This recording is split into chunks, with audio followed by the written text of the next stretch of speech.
My name is Francis Macaulay Small Jr. I was born April 7, 1932 in San Diego, California, to Francis Macaulay Small Sr.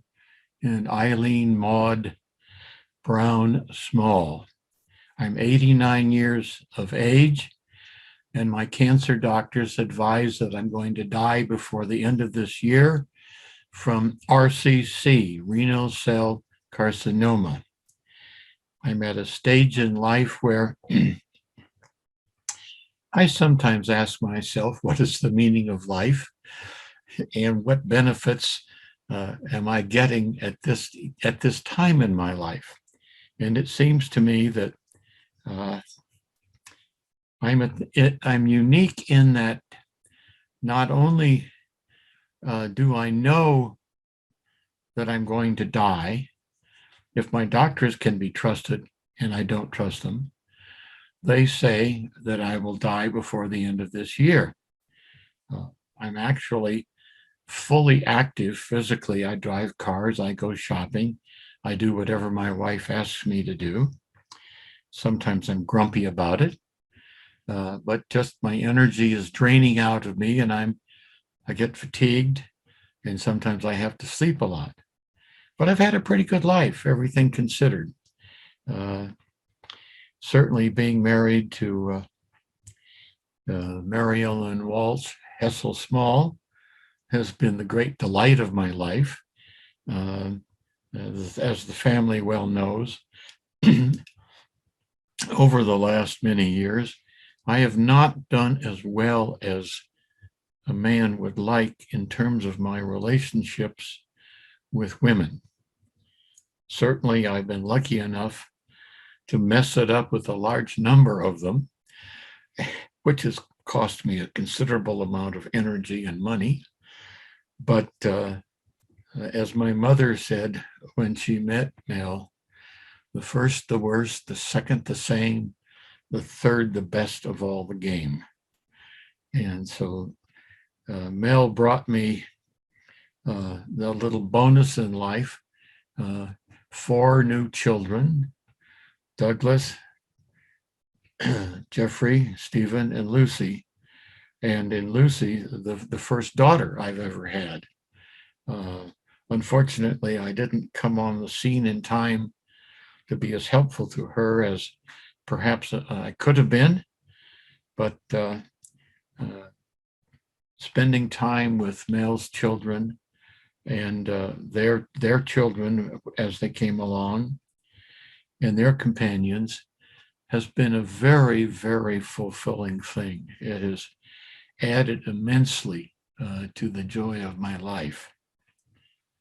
If you want to know anything about me, you should know that for reasons that my parents never fully explained to me, I was given the nickname Tiny, Tiny. And until I entered junior high school, I was known as Tiny Small.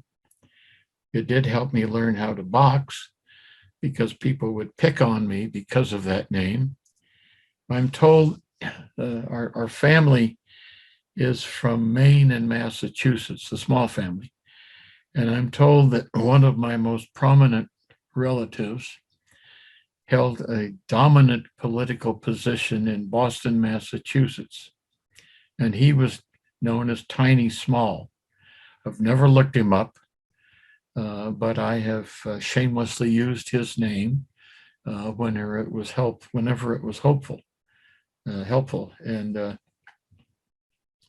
most of my life, though, I've been called Mac, which is not terribly surprising.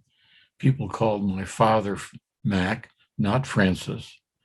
And to this, in contemporary times today, the only people who call me Francis are my doctors, because my insurance is in the name of Francis M. Small Jr. And it's necessary that I be Francis M. Small Jr. whenever I'm seeking medical care. I much prefer being called Mac. And actually, I have always referred to myself as Mac Jr. I've never deemed it any form of diminishment that I was called Junior. I was very proud of my father. Uh, he was a mean and tough taskmaster as a father. He when the Second World War came along, he was in his mid-30s, and one day he went to work in his civilian clothes and came home wearing what looked like an army uniform. The insignia on the uniform was silver plastic, and in the lapels was something called ASC, Army Specialist Corps. And it turned out it was a group established by the Army in which they offered direct commissions. In my father's case, he started as an 03 or a captain. It was an organization of personnel managers. And the Army Specialist Corps was used to help identify civilians with appropriate skills that the Army or that the Defense Department needed. Then one day he came home in a real Army uniform with officer unassigned lapel insignia. I knew all of this because I was fascinated by the military, fascinated that my father was in the military. And so I learned all this minutia about the military. Then he came home as an adjutant general. Well, actually, he was none of those things. He had been recruited by the Office of Strategic Services, better known as OSS. And his initial job was to recruit forgers, safecrackers, and demolition experts for OSS. So he traveled widely throughout the Western United States, visiting prisons where he interviewed people, felons, and if he thought they were of the right timber, he would say, if you'd be willing to accept a position in the United States Army, I'll get you out of here. And if you live through the war, I'll get you a pardon. And so he recruited all of these weird and strange people. Then he disappeared. He ended up in London, then he ended up in Italy, then in Yugoslavia, where he went through parachute training with the British, jumping through Joe holes and Wellington bombers.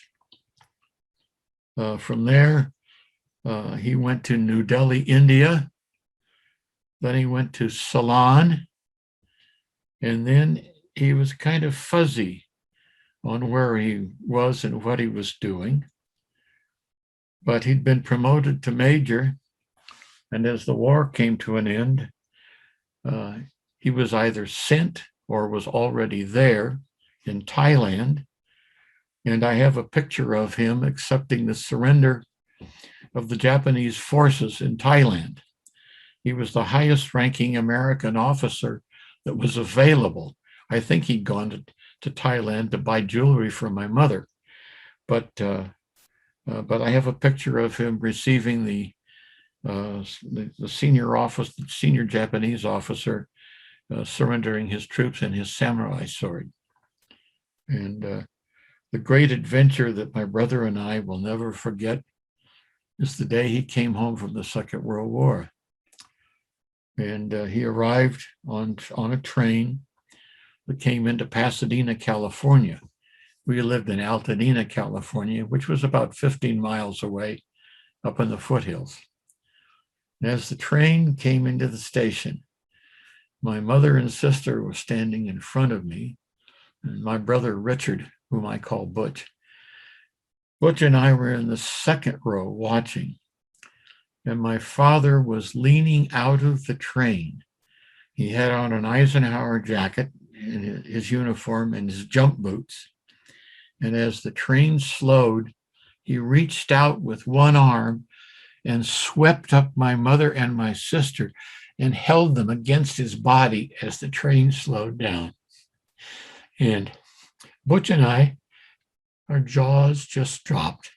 And I've never forgotten that moment.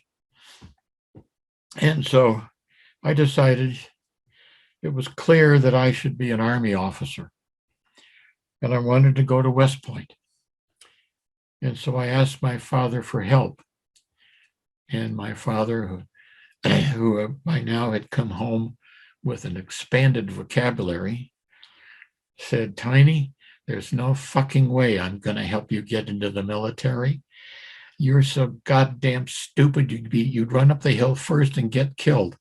And I can't possibly ever explain that to your mother." So he didn't help me. But I went ahead and sat for the exam for the service academy for West Point. I didn't make it. However, our local congressman, Carl Hinshaw, called and said he would like to see me in his office. I went. I stood ramrod straight in front of his desk.